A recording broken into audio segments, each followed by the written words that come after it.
alunos, vamos falar aqui agora, né, a respeito das medidas de capacidade. Professor, o que significa isso, medidas de capacidade?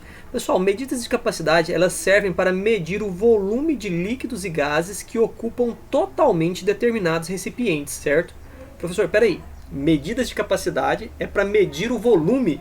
Isso, exatamente, tá pessoal? Então quer dizer que quando eu estou falando de capacidade, eu vou estabelecer uma relação com as medidas de volume, tudo bem?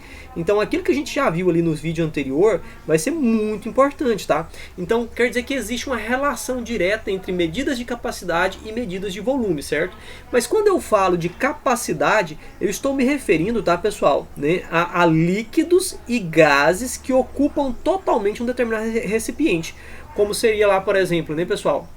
A quantidade de água que cabe na caixa d'água, certo? Então eu posso expressar isso por uma medida de volume ou eu também posso expressar isso por uma medida de capacidade, tudo bem? E aí, pessoal, muitos alunos fazem confusão com essa ideia de volume e capacidade, certo? Então é importante você ver o vídeo anterior e também ver esse vídeo e os próximos para entender a diferença, né, que a gente tem aqui entre medidas de volume e medidas de capacidade. Bom, pessoal, nós usamos, tá, as unidades de capacidade então para se referir, né, a esse volume de líquidos e gases que ocupam um determinado recipiente, certo? Muito bem, pessoal, a unidade padrão, tá, pessoal, das medidas de capacidade, certo, galera? É o litro. E nós vamos representar isso pela letra L minúscula, tá, pessoal? Esse carinha aqui não parece, mas é um L, tudo bem? Então é o L minúsculo, ok? Bom, pessoal, assim como aconteceu lá nas medidas de comprimento, medidas de superfície, medidas de volume, nós vamos ter aqui os múltiplos e os submúltiplos, tá, pessoal, do litro, certo? E aí, galera, nós vamos ter aqui como múltiplos do litro, nós vamos ter o quilolitro, certo, pessoal, representado pelo KL, nós vamos ter o hectolitro, representado pelo HL, e nós vamos ter o decalitro, tudo bem, pessoal, representado pelo DAL, certinho? Muito bem. E nós vamos ter aqui também, tá, pessoal, os submúltiplos, certo, do litro. Lembrando que múltiplos, tá, pessoal, são valores maiores do que o litro. E os submúltiplos, tá, pessoal, são valores menores do que o litro. E aí eu vou ter o decilitro, certo, pessoal, que vai ser representado pelo DL. Eu vou ter o centilitro, que vai ser representado pelo CL. E eu vou ter o mililitro, que é representado pelo ML. Tudo bem, galera? Bom, pessoal, vejam aqui a seguinte situação. Quando eu tenho aqui, ó, 1000 litros, eu estou falando que eu tenho 1 quilolitro.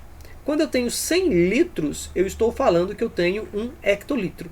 E quando eu tenho 10 litros, seria a mesma coisa que falar que eu tenho 1 decalitro, certo? Muito bem. Pessoal, parece muito lá com aquela ideia lá, né, das unidades de comprimento. Na verdade, existe uma relação, né, lá, o quilo, né, esse prefixo quilo, ele vai representar para a gente o 1000, né? E assim por diante, o hecto vai representar o 100, o deca vai representar ali o nosso 10, certinho? De modo, pessoal, que eu tenho aqui então o seguinte, 1 litro, ele representa 10 decilitros, tudo bem? 1 litro é a mesma coisa que 100 centilitros, certo? E 1 litro é a mesma coisa que 1000 ml, certo? Bom, pessoal, nós estamos muito acostumados a trabalhar com litro, né? E também com o nosso ml, certinho? Então aqui as duas unidades mais populares, né, das medidas de capacidade, elas são o litro e o ml pra gente, certinho? Muito bom, pessoal. Assim como ali nos vídeos anteriores, a gente viu que era muito importante fazer as conversões de unidades de medidas de comprimento, né, de superfície, de volume. Pessoal, também é muito importante a gente aprender a fazer, né, conversão de unidades de capacidade, tudo bem? Bom, pessoal, para isso é importante a gente lembrar, tá, que cada unidade de capacidade ela é 10 vezes maior que a imediatamente anterior. Isso mesmo, tá, pessoal? Então quer dizer que, vejam que o nosso quilolitro aqui, né? Pessoal, vejam que o nosso quilolitro aqui, ele vai ser 10 vezes maior que o nosso hectolitro. O hectolitro vai ser 10 vezes maior que o decalitro, que vai ser 10 vezes maior que o litro, que vai ser 10 vezes maior que o decilitro, que vai ser 10 vezes maior que o centilitro, que vai ser 10 vezes maior que o nosso ml. Beleza, pessoal? Muito bem. Bom, galera, assim como acontecia lá nas medidas de comprimento, superfície e volume, tá, pessoal? A mudança de unidade, ela se faz com deslocamento da vírgula para a direita ou para a esquerda, beleza? E aí, pessoal, nós também vamos usar a nossa tabelinha, tá? O quilolitro, o hectolitro, o decalitro, o litro, o decilitro, o centilitro e o mililitro, tá, pessoal? Para a gente poder fazer essas conversões, beleza?